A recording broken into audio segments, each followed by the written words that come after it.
one question. They represent all 4 of our academic years here at St. John's. And as far as I know, Madam Secretary is hearing these questions for the first time. Gentlemen.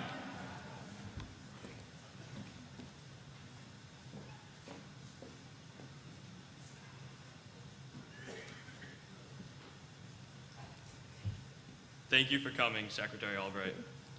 My name is Leo Pagano, and I am currently a junior at St. John's. Often in our Model United Nations Club, we discuss the topic of national sovereignty.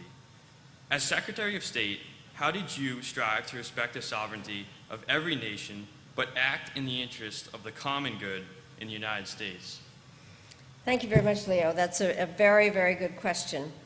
Let me say that of all the countries in the world, I think the United States is most dedicated to sovereignty. We talk a lot about it. We think that we know that we're a sovereign nation, and we believe that we can act the best in terms of living up for our national interests, and sovereignty is very important to us. So our international system is based on sovereignty of nations. The problem is that some countries do not take their sovereignty as responsibly as we think we do. And part of being a sovereign leader is that your responsibility is to protect your people. You protect your people, your territory, and your way of life.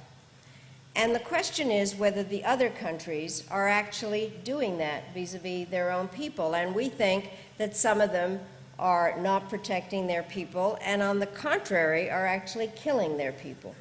And so in terms of our caring about our sovereignty and what we think is right for the rest of the world, we are accused of interfering in the sovereignty of other countries. So one of the interesting new relevant things that's out there, and I came to talk to some of you at the Model UN, and we talked about this, is that, and I talked about my life during World War II.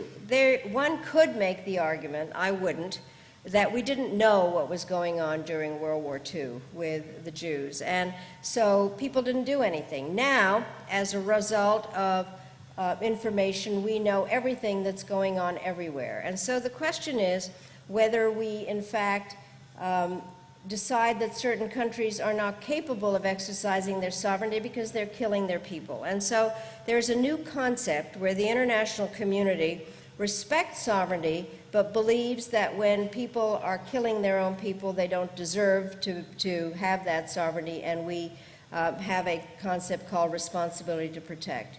But our system continues to be based on sovereignty, and so it's one of those really difficult questions when the Chinese or somebody says, don't interfere in our domestic affairs, and we don't want people interfering in ours.